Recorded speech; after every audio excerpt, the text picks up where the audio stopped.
आप सभी साथियों को जय श्री श्याम। तो दोस्तों, हम बौद्ध संगतियों का अध्ययन कर रहे हैं और 3 बौद्ध संगतियों का हमने अध्ययन कर लिया है। प्रथम बौद्ध संगति राजगृह, दूसरी वैशाली, तीसरी पाटलिपुत्र और चौथी बौद्ध संगति का अध्ययन करेंगे। चौथी बौद्ध संगति कुंडलवन कश्मीर में हुई और कनिष्क के शासनकाल में हुई। इस बौद्ध संगति में बौद्ध धर्म स्पष्ट रूप से 2 भागों में विभाजित हो गया था। यद्यपि हमने चर्चा की थी कि बौद्ध संघ का विभाजन दूसरी बौद्ध संगति में हो गया था, स्त्विर या थेरवादी और महासांगिक। स्त्विर या थेरवादी और नंबर 2 महासांगिक, यही आगे जाकर हीनयान और महायान के रूप में प्रसिद्ध होंगे। तो आइए अब हम बात करते हैं चौथी बौद्ध संगति। देखिए, चौथी बौद्ध संगति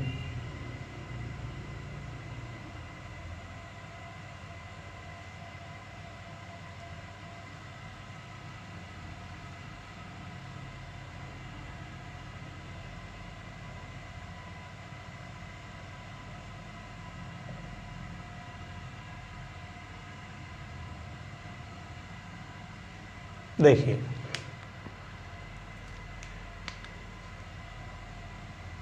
ये प्रथम शताब्दी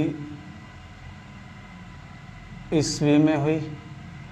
चौथी बौद्ध संगति का समय क्या है? प्रथम शताब्दी ईस्वी। इसके पश्चात शासक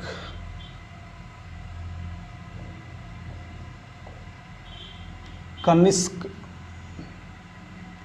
शासक का नाम है कनिष्क और ये कौन से वंश का शासक था? कुषाण वंश का शासक था। इसके पश्चात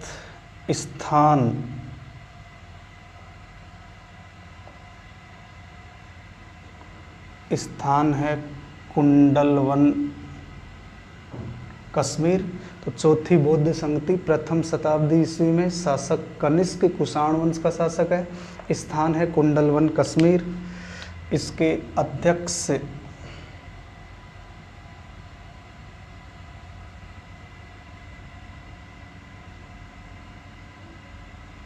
वसुमित्र और इसके उपाध्यक्ष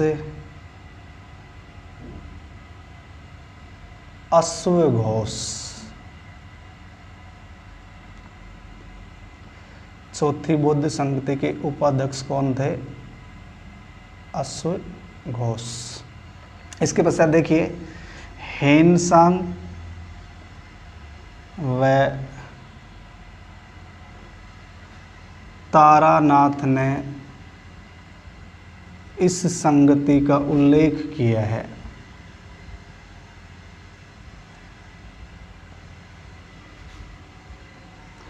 चीनी यात्री हेनसांग और तिब्बत का विद्वान था जिसका नाम था तारानाथ। इन्होंने इस संगति का उल्लेख किया। इसी प्रकार अब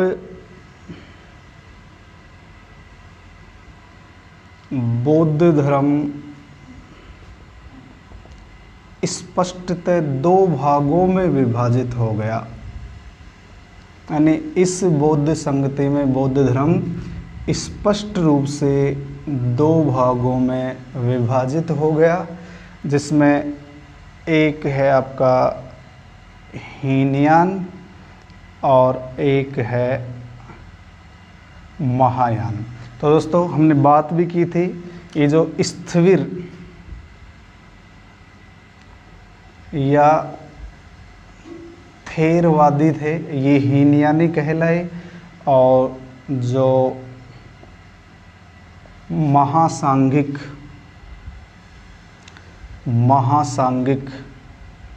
ये क्या कहलाए? महायानी कहलाए। क्योंकि ये जो दोनों मत हैं ये दूसरी बौद्ध संगति में आ चुके, हमने इनके बारे में चर्चा कर ली है। तो बौद्ध धर्म स्पष्ट रूप से 2 भागों में विभाजित हो गया, हीनयान तथा महायान। इस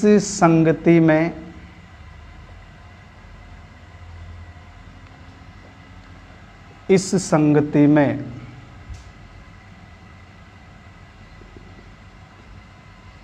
महासांगिकों का प्रभाव था।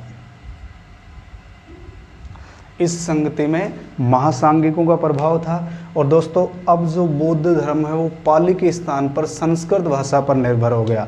तो पाली का स्थान संस्कृत भाषा ने ले लिया। पाली का स्थान संस्कृत भाषा ने ले लिया। पाली का स्थान संस्कृत भाषा ने ले लिया। तो ये 4 बौद्ध संगतियाँ थी आपकी। पहली बौद्ध संघ थी राजगृह, दूसरी वैशाली, तीसरी पाटलिपुत्र और चौथी कुंडलवन कश्मीर। इसके अध्यक्ष वसुमित्र, उपाध्यक्ष अश्वघोष थे। और इस संगति में बौद्ध धर्म स्पष्ट रूप से 2 भागों में विभाजित हो गया, हीनयान तथा महायान। तो जो स्थिर या थेरवादी थे वो हीनयानी कहलाए और महासांगिक क्या कहलाए, महायानी। और इस संगति में सबसे ज़्यादा किसका प्रभाव था, महासांगिकों का प्रभाव था। और अब बौद्ध धर्म पाली के स्थान पर संस्कृत भाषा पर निर्भर हो गया। तो दोस्तों एक बार इसका स्क्रीनशॉट ले लीजिए। इसके बाद हम बौद्ध साहित्य के बारे में चर्चा करेंगे, जिसमें मुख्य आता है आपका त्रिपिटक। बौद्ध साहित्य में मुख्य बात करेंगे किसकी, त्रिपिटक की। उसके अलावा जो भी साहित्य है उनकी चर्चा करेंगे। उसके बाद बौद्ध धर्म का विभाजन एक टेबल के माध्यम से समझने का प्रयास करेंगे। तो एक बार इसका स्क्रीनशॉट ले लीजिए।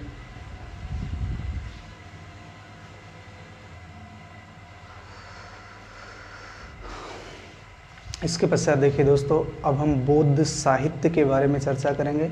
बौद्ध धर्म का जो विभाजन है हीनयान महायान, इससे पहले हीनयान महायान के कौन कौन से भाग थे इनका भी हम डिटेल से अध्ययन करेंगे। सबसे पहले हम बात करते हैं बौद्ध साहित्य, उसके बाद आपका बौद्ध धर्म का विभाजन और बौद्ध धर्म का ये जो टॉपिक है वो समाप्त होगा। तो बौद्ध साहित्य की चर्चा करते हैं। देखिए बौद्ध साहित्य,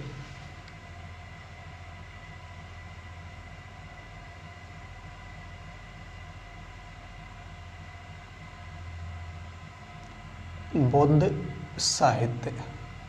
देखिए दोस्तों, अधिकांशतः बौद्ध साहित्य पाली भाषा में लिखा गया है। अधिकांशतः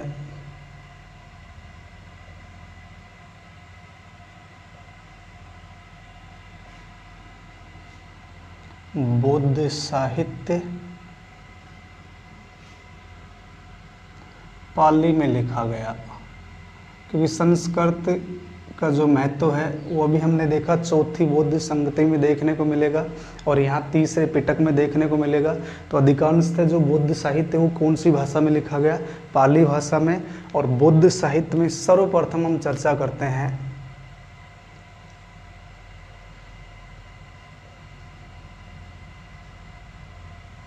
त्रिपिटक। सबसे पहले हम चर्चा करते हैं किसकी, त्रिपिटक।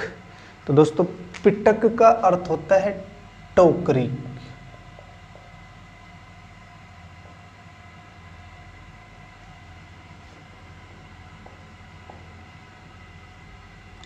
पिटक का अर्थ होता है टोकरी।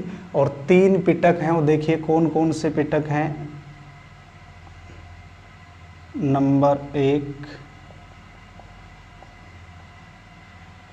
सुत्त पिटक। पहला पिटक कौन सा है आपका, सुत्त पिटक। इसके बारे में देखिए, एक तो इसके संकलनकर्ता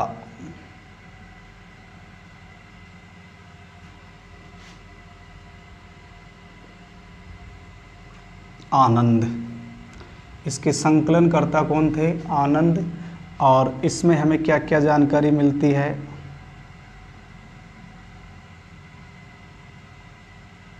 महात्मा बुद्ध की शिक्षाएं एवं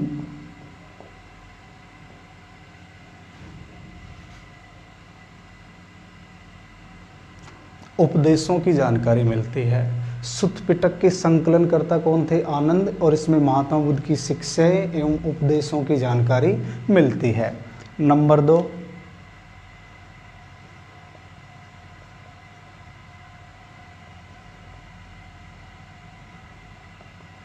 विनय पिटक। इसके संकलनकर्ता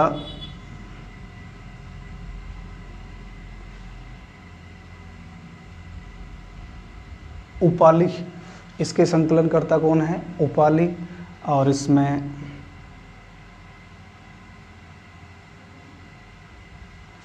बौद्ध संघ के नियमों की जानकारी मिलती है। याद रखने, एग्जाम में पूछे जा चुके हैं। तो विनय पिटक में बौद्ध संघ के नियमों की जानकारी मिलती है। और तीसरा है आपका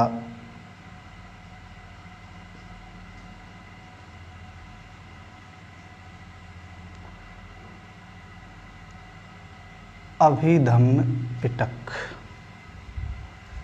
इसके संकलनकर्ता मोगलीपुत्र तिस्त, इसके संकलनकर्ता कौन थे? मोगलीपुत्र तिस्त। और इससे हमें क्या जानकारी मिलती है? बौद्ध धर्म के दार्शनिक पक्ष की जानकारी मिलती है। दोस्तों ये सामान्य है, ये याद हो जाएंगे आपको। त्रिपिटक, पिटक का अर्थ होता है टोकरी। सुत्त पिटक, विनय पिटक, अभिधम्म पिटक। सुत्त पिटक के संकलनकर्ता आनंद थे, इसमें महात्मा बुद्ध की शिक्षाएं, उपदेशों की जानकारी। विनय पिटक के संकलनकर्ता उपाली, इसमें बौद्ध संघ के नियमों की जानकारी। अभिधम्म पिटक इसके संकलनकर्ता मोगलीपुत्र तिस्त, और इसमें बौद्ध धर्म के दार्शनिक पक्ष की जानकारी मिलती है। अब इनको हम अलग से डिटेल से अध्ययन करेंगे। सुत्त पिटक कितने भागों में विभाजित है, विनय पिटक कितने भागों में है, अभिधम्म कितने भागों में है, इनसे संबंधित कौन कौन सी पुस्तकें लिखी गई। तो ये सामान्य है, आपका पुलिस पटवार से संबंधित यही से क्वेश्चन भी सोल्व हो जाएगा। लेकिन एक बार इसका स्क्रीनशॉट ले लीजिए, फिर इसके बाद हम अलग अलग चर्चा करते हैं इनकी।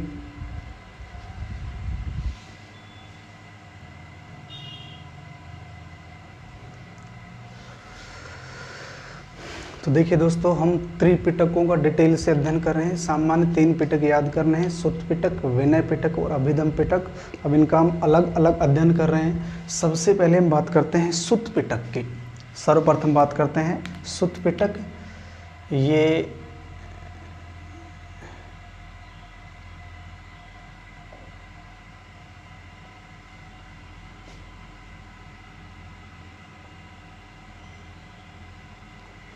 पांच भागों में विभाजित है। जो सुत्त पिटक है वो कितने भागों में विभाजित है? 5 भागों में विभाजित है। देखिए नंबर 1,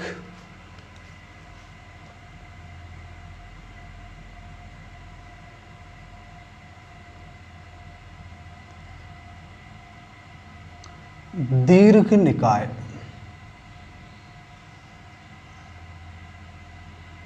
सुत्त पिटक, देखो त्रिपिटक का अध्ययन कर लिया हमने, सुत्त पिटक, विनय पिटक, अभिधम्म पिटक। इसके बाद हम अलग अलग अध्ययन कर रहे हैं, सुत्त पिटक की चर्चा कर रहे हैं। सुत्त पिटक ये 5 भागों में विभाजित है। और देखिए पहला इसका भाग है दीर्घ निकाय। इसमें हमें क्या क्या जानकारी मिलती है?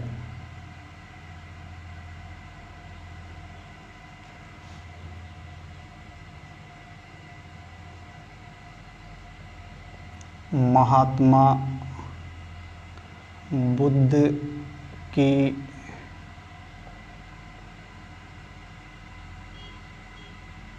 अंतिम यात्रा, बुद्ध का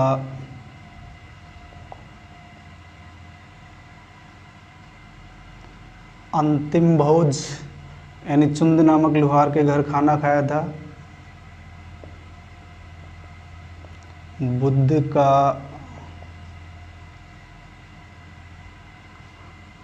अंतिम उपदेश जो सुबत्सु को दिया था, और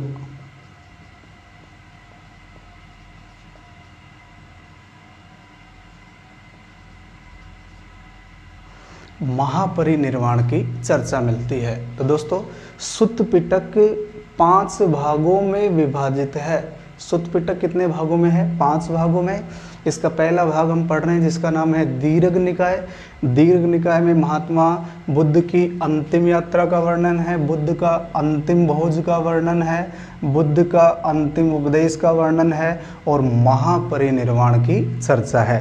ये जो सुत्त पिटक है इसे बौद्ध धर्म का विश्वकोश अथवा एनसाइक्लोपीडिया भी कहा जाता है। याद रखना है आपको, इसे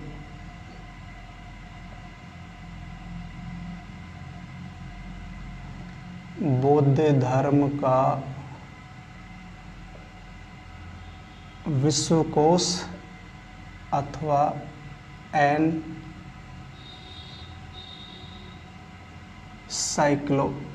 भी कहा जाता है। सुत्त पिटक को बौद्ध धर्म का विश्वकोश अथवा एनसाइक्लोपीडिया भी कहा जाता है। तो सुत्त पिटक का पहला भाग हो गया दीर्घ निकाय। इसके बाद देखिए नंबर 2,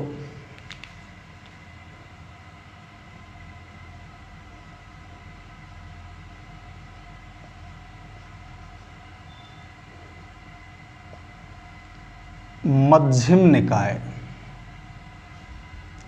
पहला भाग है दीर्घ निकाय, दूसरा भाग है मध्यम निकाय। इसमें देखिए हमें क्या क्या जानकारी मिलती है। इसमें एक तो बौद्ध धर्म के सिद्धांतों की चर्चा है, बौद्ध धर्म के सिद्धांतों की चर्चा है। और इस नंबर 2,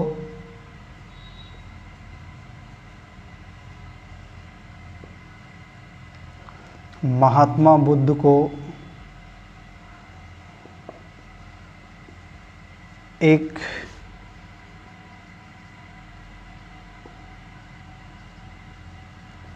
मानव के रूप में चित्रित किया गया है। मध्यम निकाय में एक तो बौद्ध धर्म के जो सिद्धांत हैं उनकी चर्चा है और इसमें महात्मा बुद्ध को एक मानव के रूप में चित्रित किया गया है। इसके बाद नंबर 3,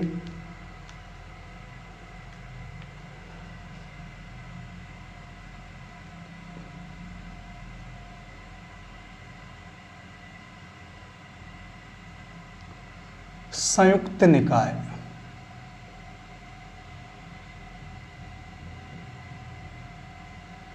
नंबर 3 है संयुक्त निकाय। देखिए इसमें हमें क्या क्या जानकारी मिलती है। एक तो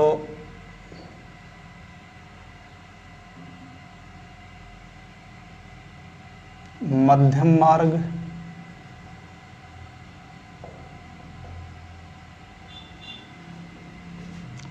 अष्टांगिक मार्ग,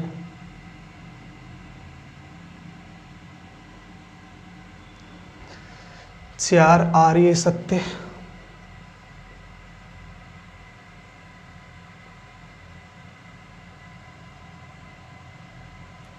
प्रतीत्य समुत्पाद,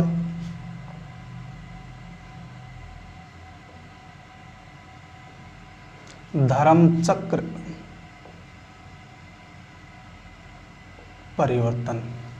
दोस्तों ये महत्वपूर्ण है, आपको याद रखना है। जो संयुक्त निकाय है इसमें मध्यम मार्ग की जानकारी मिलती है, अष्टांगिक मार्ग की जानकारी मिलती है, चार आर्य सत्य की जानकारी मिलती है, प्रतीत्य समुत्पाद की जानकारी मिलती है और धर्म चक्र परिवर्तन की जानकारी मिलती है। कौन सा निकाय है? संयुक्त निकाय। इसके पश्चात देखिए नंबर 4,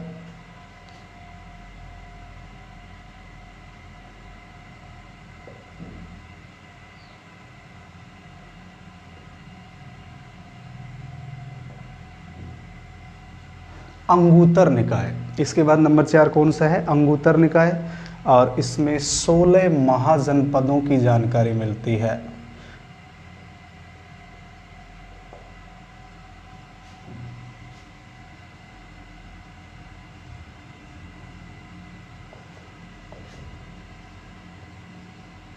दोस्तों को सुनाया हुआ है कौन सा बौद्ध ग्रंथ है जिसमें 16 महाजनपदों की जानकारी मिलती है? कौन सा हो जाएगा? अंगुत्तर निकाय।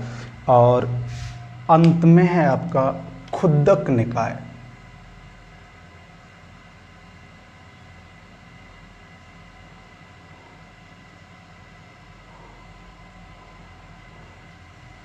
और अंत में कौन सा है, खुद्दक निकाय। और ये जो खुद्दक निकाय है इसके बारे में उल्लेख मिलता है कि जो थेरी गाथा है वो इसी का अंग है। तो इसके कुछ भाग हैं वो देखिए।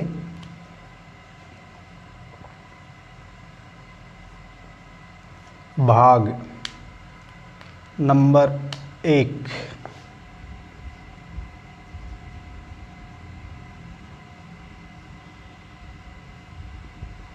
धम्मपद। इसे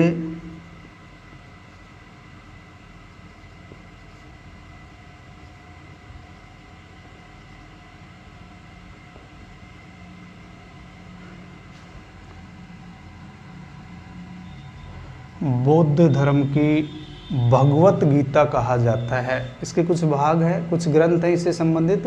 तो धम्मपद को बौद्ध धर्म की भगवत गीता कहा जाता है। ये किसका भाग है, खुद्दक निकाय का।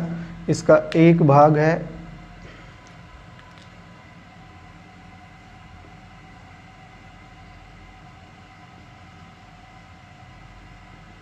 सुत्त निपात। इसका एक भाग है थेर गाथा। थेर गाथा देखिए, थेर गाथा में क्या उल्लेख मिलता है, स्थविर भिक्षुओं के गीतों का संग्रह। और थेरी गाथा ये एग्जाम में आ चुका है, याद रखना है। तो थेरी गाथा क्वेश्चन 2 प्रकार से पूछा जा सकता है कि थेरी गाथा किसका भाग है, खुद्दक निकाय का, और कौन से पिटक का भाग है। तो कौन सा पिटक हो जाएगा आपका, सुत्त पिटक। थेरी गाथा में हमें क्या जानकारी मिलती है, देखिए स्थविर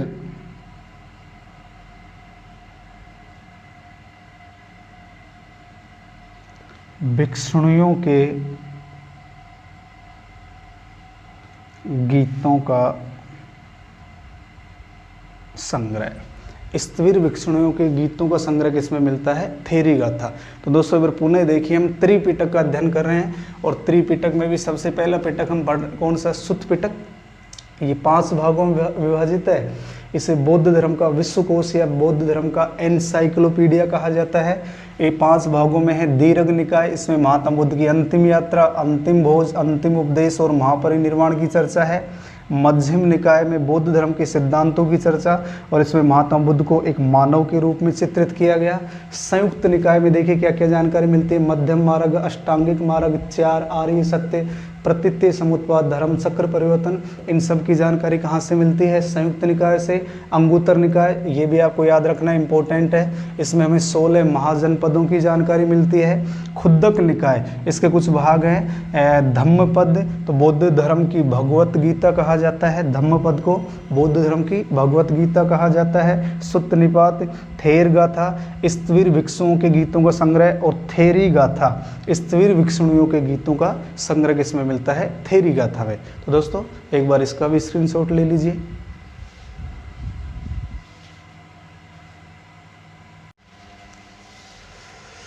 इसके पश्चात देखिए दोस्तों, विनय पिटक। सुत्त पिटक के बारे में हमने डिटेल से अध्ययन कर लिया है। इसके बाद हम बात करते हैं विनय पिटक। देखिए नंबर 2, तो त्रिपिटक में ही पढ़ रहे हैं अपन, विनय पिटक। विनय पिटक ये 4 भागों में विभाजित है। ये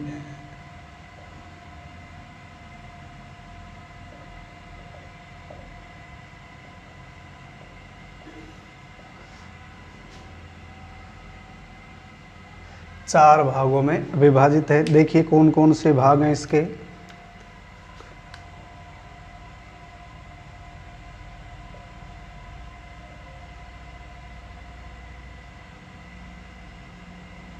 पातिमोक्ष,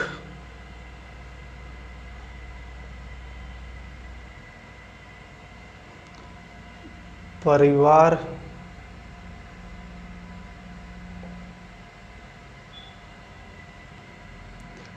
खंदक, और एक है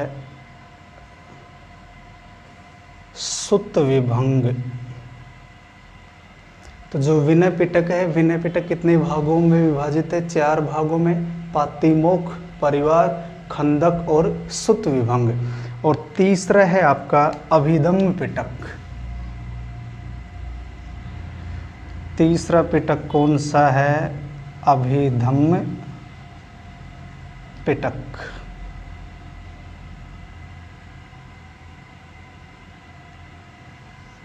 देखिए दोस्तों, अभिधम्म पिटक में पहली बार संस्कृत भाषा का प्रयोग किया गया। इसमें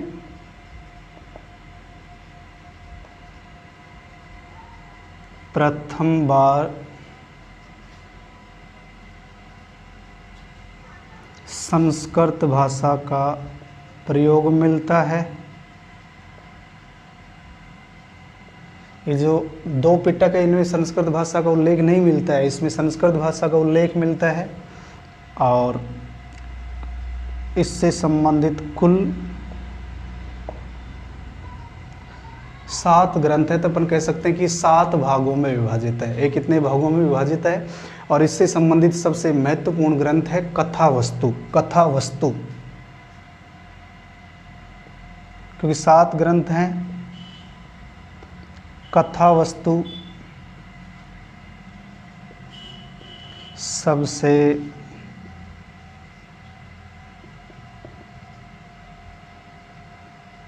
महत्वपूर्ण ग्रंथ है और इस कथावस्तु की रचना मोगली पुत्र तिस्त द्वारा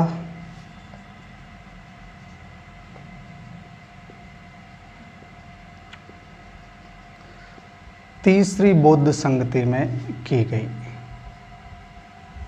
तो दोस्तों ये थे आपके 3 पिटक। 3 पिटक आपको सामान्य याद रखने हैं, त्रिपिटक, सुत पिटक, विनय पिटक और अभिधम्म पिटक। आपका वहीं से जो मैंने शुरू में बताया था वहीं से एग्जाम में अगर क्वेश्चन आता है तो वहीं से लगभग क्लियर हो जाएगा।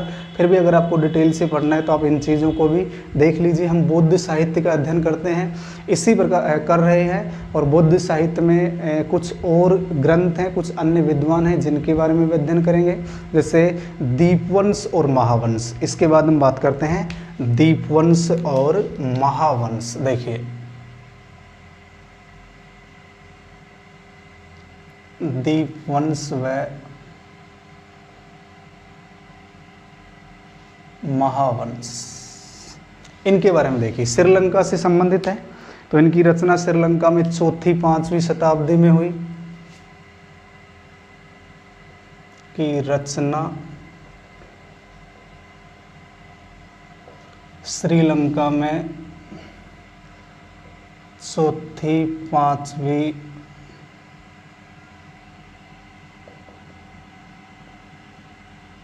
शताब्दी में हुई। और इनसे हमें क्या क्या जानकारी मिलती है? एक तो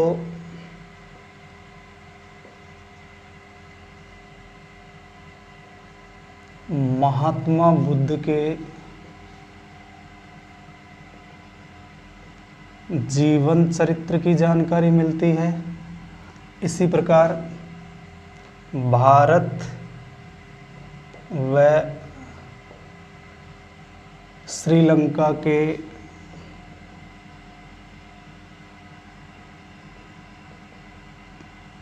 राजनीतिक इतिहास की जानकारी मिलती है।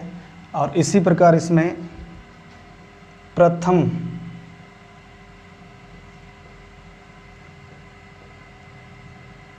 तीन बौद्ध संगतियों की जानकारी मिलती है।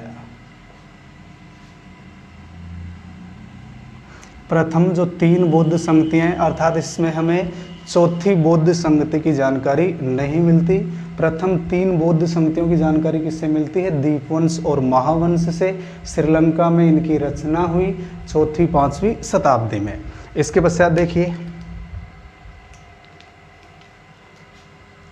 एक ग्रंथ है मिलिंद पन्हो। एक ग्रंथ है दोस्तों जिसका नाम है मिलिंद पन्हो। इसकी रचना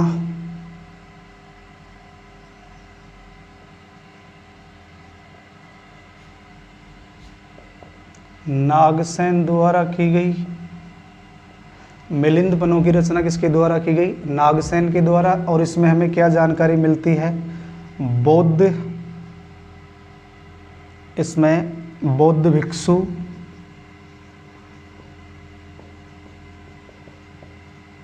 नागसेन व यूनानी राजा मिनेंडर के बीच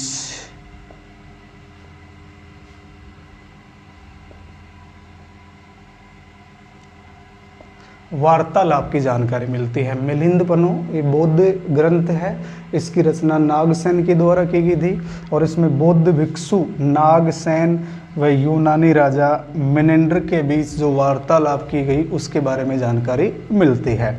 इसके पश्चात देखिए एक ग्रंथ है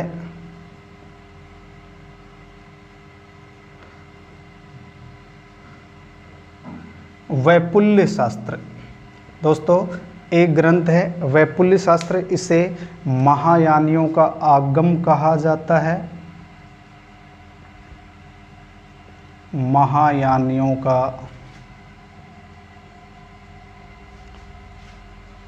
आगम कहा जाता है। एक है प्रज्ञापारमिता, एक ग्रंथ है जिसका नाम है प्रज्ञापारमिता। इसे क्या कहा जाता है? महायान की दार्शनिक पुस्तक है ये, महायान की दार्शनिक पुस्तक। तो दोस्तों हम बौद्ध साहित्य का अध्ययन कर रहे हैं। त्रिपिटक का पूरा डिटेल से अध्ययन हो चुका है। इसके बाद दीपवंश, महावंश, मिलिंद पन्नो, वैपुल्य शास्त्र, प्रज्ञापारमिता, इसके बाद और जो बचा हुआ साहित्य है उसका अध्ययन करते हैं। तो एक बार इसका स्क्रीनशॉट ले लीजिए।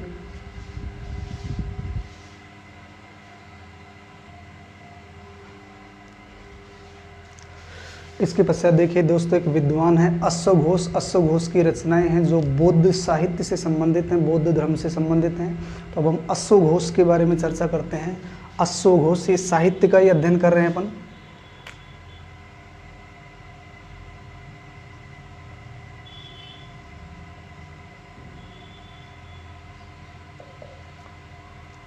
अश्वघोष देखिए ये अयोध्या के निवासी थे।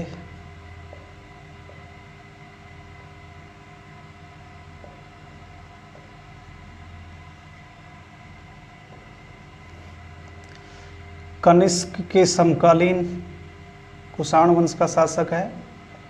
कनिष्क के समकालीन थे। इनकी तुलना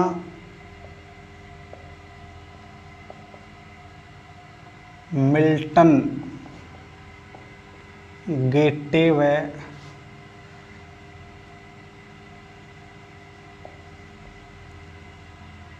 वाल्टेयर से की जाती है। अश्वघोष की तुलना मिल्टन, गेटे और वाल्टेयर नामक विद्वानों से की जाती है। और ये जो अश्वघोष थे ये बौद्ध धर्म की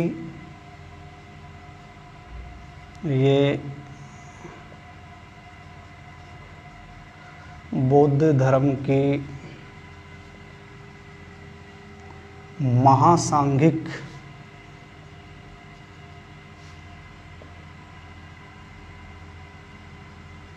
शाखा के अनुयायी थे। बौद्ध धर्म की महासांघिक शाखा के ये अनुयायी थे अश्वघोष, क्योंकि हमें इनकी रचनाएं देखनी है जो बौद्ध धर्म से संबंधित हैं। अयोध्या के निवासी थे, कनिष्क के समकालीन थे।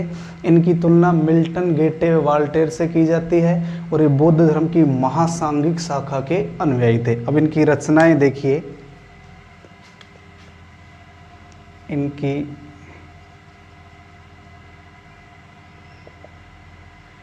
रचनाएं, नंबर 1 रचना है इनकी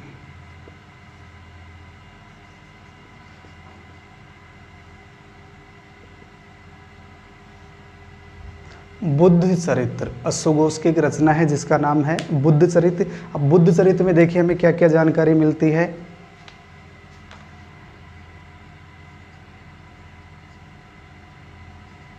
बुद्ध की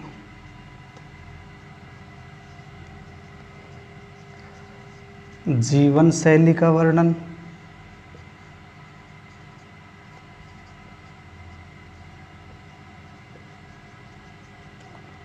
प्रथम बौद्ध संगति की चर्चा और सम्राट अशोक की जानकारी।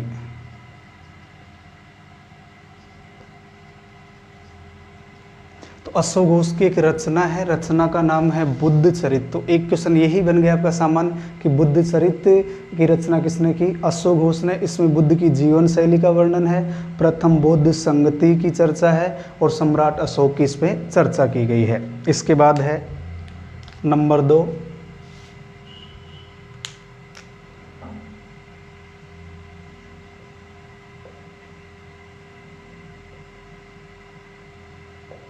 सौंदरानंद। इनकी दूसरी रचना है जिसका नाम है सौंदरानंद और इसमें बुद्ध के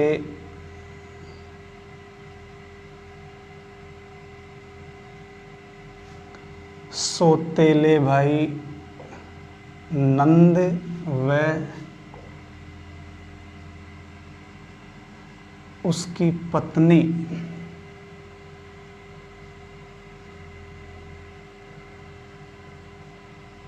सुंदरी का वर्णन मिलता है। सौंदरानंद में बुद्ध के सौतेले भाई नंद व उसकी पत्नी सुंदरी का वर्णन मिलता है। इनकी तीसरी रचना है सारीपुत्र प्रकरण।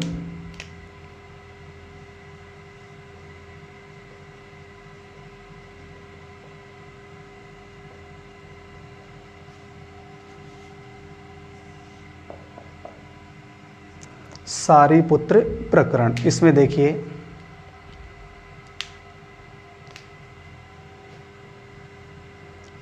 इसमें क्या उल्लेख मिलता है? महात्मा बुद्ध के शिष्य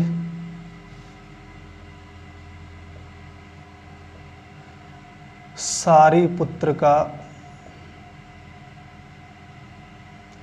बौद्ध धर्म में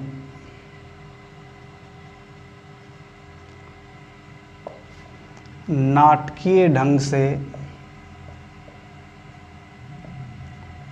प्रवेश का उल्लेख है।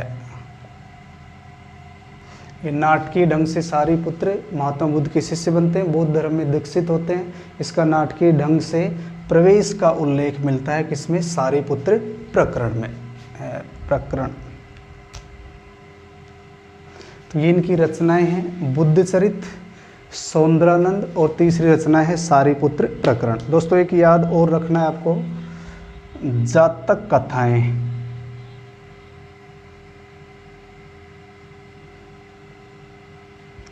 जातक कथाएं कई बार एग्जाम में पूछा जा चुका है। ये क्या है? महात्मा बुद्ध के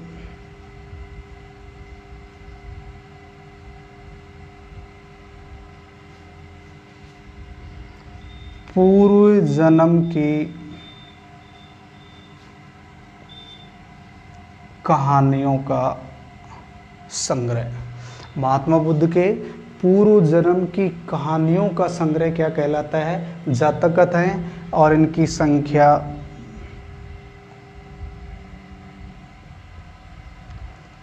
कई जगह 547 मिलता है, कई जगह 549, तो 500 से अधिक हैं। तो ये थे अश्व घोष। तो ये हमारा बौद्ध साहित्य का चैप्टर कंप्लीट हुआ। इसके बाद इसमें आपका एक टॉपिक बचा हुआ है, बौद्ध धर्म का विभाजन। हीनयान के कौन से संप्रदाय थे, महायान के कौन से संप्रदाय थे, हीनयान की क्या विशेषताएं थी, महायान की क्या विशेषताएं थी, और बौद्ध धर्म के पतन के क्या कारण थे। तो इन सभी का वर्णन या इन सभी का अध्ययन हम नेक्स्ट और अगले वीडियो में करेंगे, यानी अंतिम वीडियो होगा बौद्ध धर्म का। तो आप रेगुलर अध्ययन करते रहें। तो आज के लिए इतना ही। जय हिंद, जय भारत।